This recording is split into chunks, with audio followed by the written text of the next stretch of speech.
Alright, hello everyone. Welcome back to another installment of drawing book tours and stuff like that. So this one is going to have a lot of things that you've seen in other drawing books and sketchbooks. Like I said before, a lot of these I haven't seen for at least a decade or more. There's a lot of pieces that coincide with each other. There's a lot of preliminary work and work on different sizes. This is obviously 12 by 18, similar to that earlier sketchbook. So a lot of stuff from college, a lot of stuff from later on, going in and out and all sorts of things. And I'm probably going to be flipping and moving and pausing and changing and stuff like that. So we'll see how it goes. I'm working on some business cards. This was a drawing I did for a friend of mine in college. A color wheel from a fundamentals class, and this was a preliminary for the ornithology professor.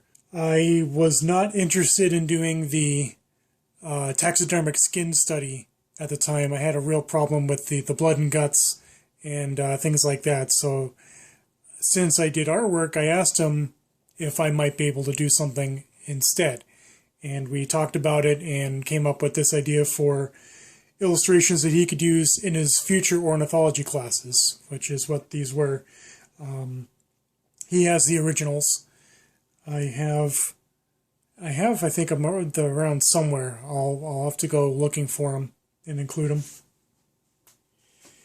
Here's another one of the ornithology wing design illustrations. Student Son, this will all be yours. This is one of the preliminary studies for that. I think the biggest mistake I made on that was the eagles should be the same size. Bald eagles only get their white heads after 5 to 7 years, but they grow into their adult size pretty quickly. Just some other ideas for this.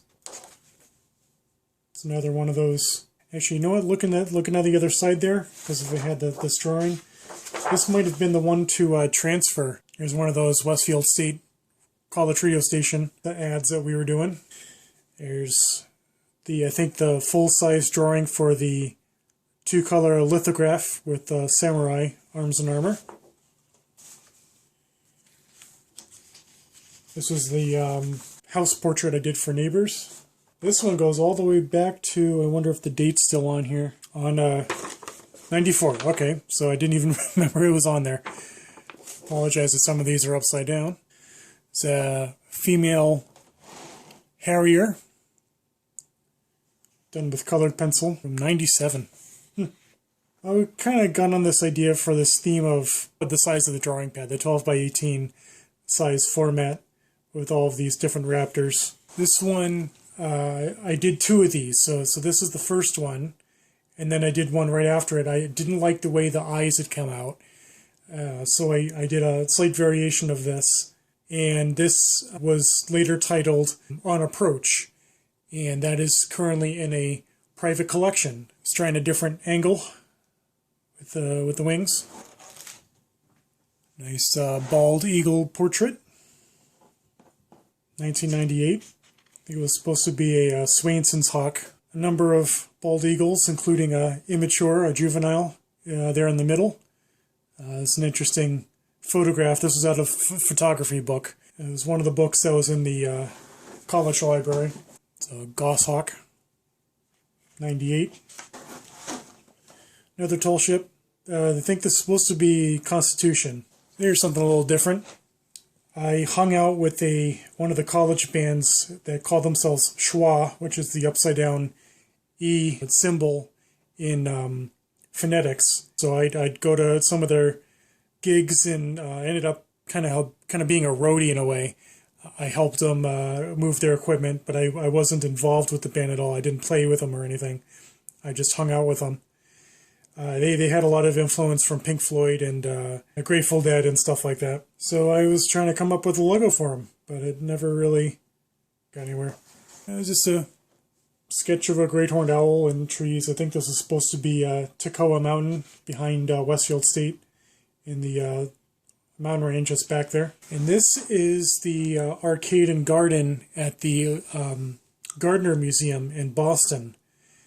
And if you remember from another sketchbook tour a couple of episodes ago, I did another when I visited again many years later. So the college art club took a field trip, and we went out to the to Mass Art College, and then we went to the Gardner. I think there was some sort of project, but what it was, I don't remember. And yeah, Star Wars stuff. So this is when Jedi Knight 2, I think, came out with Kyle Katarn and his ship. If you remember from the Drawing Book 1 tour, I was going with Christine O'Brien, my art instructor. And there's even a bald eagle there on the railing. Go figure. It's kind of a nice tall ship. Not terrible.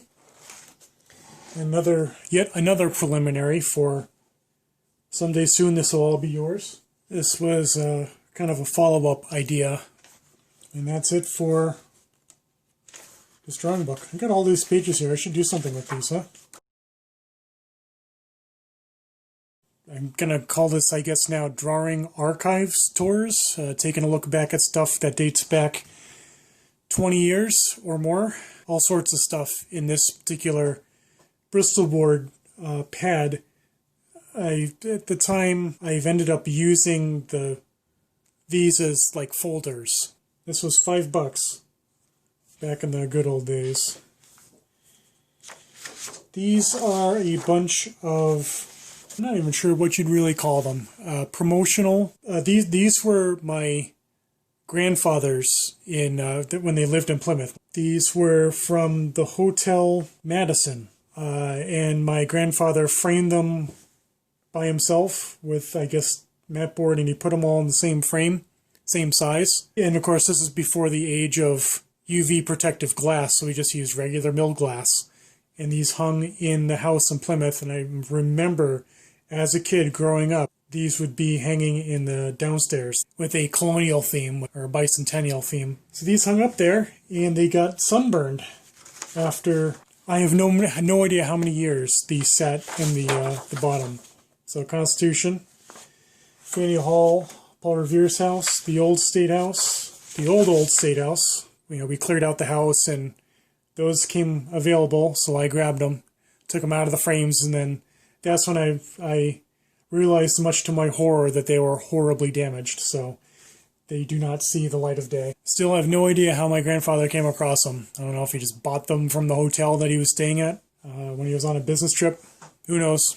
Drawing I took of 1998. This is from the University of Minnesota Raptor Center. And this is their owl Samantha, which, if I remember correctly, is still alive. This is a photo I got off their website, and it was one of my favorites, and it's really dark.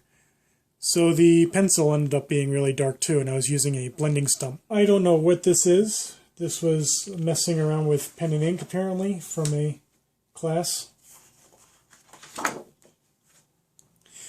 Here's a goshawk in that same idea of, I think I was trying to emulate Chinese ink painting from a class at college, I guess. If you remember one of the other drawing book tours, one of the recent ones with the Harrier colored pencil drawing, I was trying to do a cedar waxwing. Here's a scratch board of a great horned owl with the moon in the back. I think this was from my time at Worcester Art Museum right after college when I was a teacher's assistant, and it was a youth class or workshop, and we were working on pointillism, so George Seurat, stuff like that.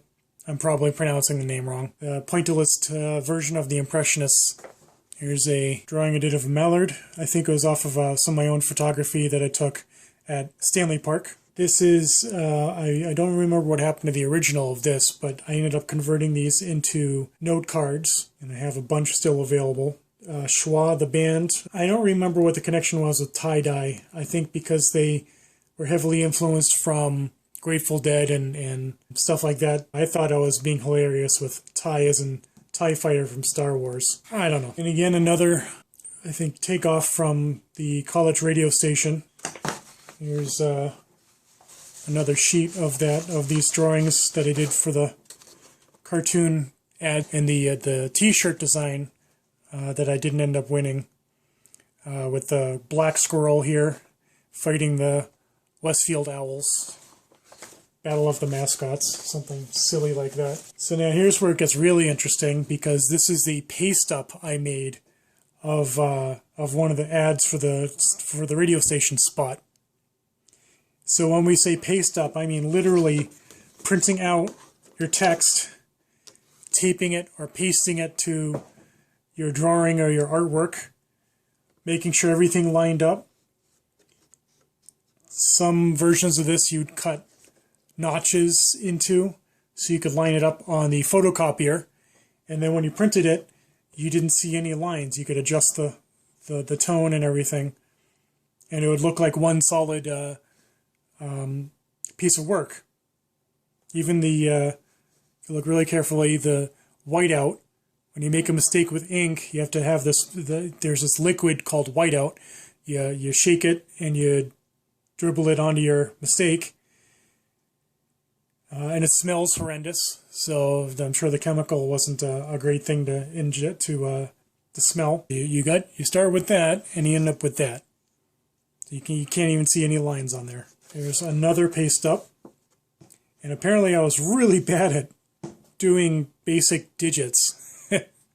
I don't know. So yeah, there we are. There's the original pen and ink drawing with paste ups on top. This is a drawing I just did out of a photo book. So if you remember an episode where I had the silver point done on paper that was coated with gesso, I think this is the same image, but this is 15 years earlier. Pen and ink attempt at a American Kestrel. There's the colored pencil version attempt. So I had to do two drawings. Feet obviously are not the correct yellow.